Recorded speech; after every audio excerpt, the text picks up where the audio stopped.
महबूबा की ये बांटने वाली राजनीति यहीं नहीं रुकती। ये बांटने वाली अलगाववादी राजनीति कश्मीर को 4 दशक तक दहशत की आग में झुलसा चुकी है। अब महबूबा आने वाली पीढ़ी को भी इस आग में झुलसाने की कोशिश कर रही है। संविधान की बात करने वाली, धर्मनिरपेक्षता की बात करने वाली महबूबा मुफ्ती को राष्ट्रपिता महात्मा गांधी के प्रिय भजन को लेकर भी आपत्ति है, जो देश के हर शांतिप्रिय और धर्मनिरपेक्ष शख्स की पसंद है। वो भजन को देश में हर अहम मौके पर गाया और सुना जाता है। इस भजन को स्कूल में बतौर प्रार्थना अपनाए जाने पर भी महबूबा मुफ्ती को आपत्ति। अब लेटेस्ट ये है कि हमारे स्कूल के बच्चों को, जो मुस्लिम बच्चे हैं, देखिए हम हिंदू मुसलमान में फ़र्क नहीं करते हैं, मगर हर एक को हक दिया है हमारे कॉन्स्टिट्यूशन ने अपने अपने मज़हब को फॉलो करने का। और इन बच्चों को जो भजन है वो उनको गाने के लिए कहा जाता है उनको, और उनको टीचर्स भी यही काम करते हैं। तो मुझे लगता है कि ये अब हमारे मज़हब के ऊपर सीधे एक हिसाब से अटैक कर रहे हैं।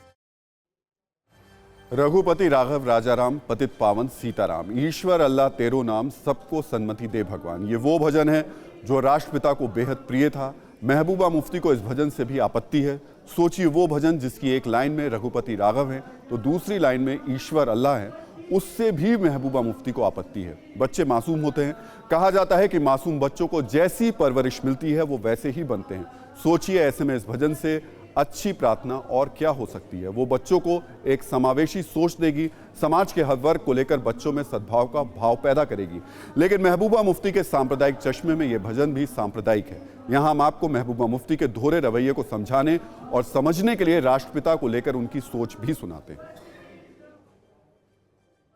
जम्मू कश्मीर के लोग बहुत सब्र किए हुए हैं, बहुत उन्होंने सब्र का दामन जो है पकड़ा हुआ है, मगर ये नहीं चलेगा। हम गांधी जी की बहुत इज्जत करते हैं। तो सरकार है, government of India, Jammu Kashmir में बिलखुसूस कश्मीर की वादी में वहाँ के बच्चों से जो है दूसरे मज़हब के भजन गाने के लिए उनको कहती है। ये वही गांधी जी है जिन्होंने हिंदू मुसलमानों के लिए अपनी जान दी।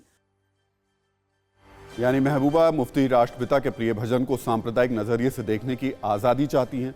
वो जम्मू कश्मीर के मुख्यमंत्री बनना चाहती हैं, लेकिन वो पूरे जम्मू कश्मीर के बारे में नहीं सोचना चाहती। महबूबा मुफ्ती अपने सांप्रदायिक चश्मे से सिर्फ और सिर्फ जम्मू कश्मीर के एक वर्ग को ही पूरा जम्मू कश्मीर मानती और समझती हैं। महबूबा मुफ्ती संपूर्ण जम्मू कश्मीर के समर्थन की बात करती हैं, लेकिन वो सिर्फ कट्टरपंथियों को खुश करने वाला एजेंडा चला रही हैं। हालांकि जम्मू कश्मीर के आवाम अब इन नेताओं के अलगाववादी और सांप्रदायिक एजेंडे को जान गई है। शायद इसीलिए ये सभी अलगाववादी और सांप्रदायिक सोच वाले नेता अपना वजूद बचाने के लिए गुपकार गठबंधन बनाकर एकजुट हुए हैं। महबूबा मुफ्ती ने एक और झूठा दावा किया, और यह दावा है कि जम्मू कश्मीर के सूफी इस्लामी कल्चर को खत्म करने का। महबूबा मुफ्ती ने दस्तारबंदी को लेकर आरोप लगाया कि जम्मू कश्मीर के इस्लामी कल्चर को खत्म करने की साजिश की जा रही है। जो भी मजहबी जगह होती हैं वहाँ दस्तारबंदी होती है, ये एक किस्म की ब्लेसिंग मानी जाती है। और आपने खुद देखा, प्राइम मिनिस्टर नरेंद्र मोदी जी हो या हमारे लेफ्टिनेंट गवर्नर हो, चाहे मंदिर हो, चाहे गुरुद्वारा हो, चाहे कोई ज़ियारत हो, वहाँ अपनी दस्तारबंदी करवाते हैं। तो उस वक्त तो इस पर कोई एतराज़ नहीं होता है, मगर ये एक कड़ी का हिस्सा है।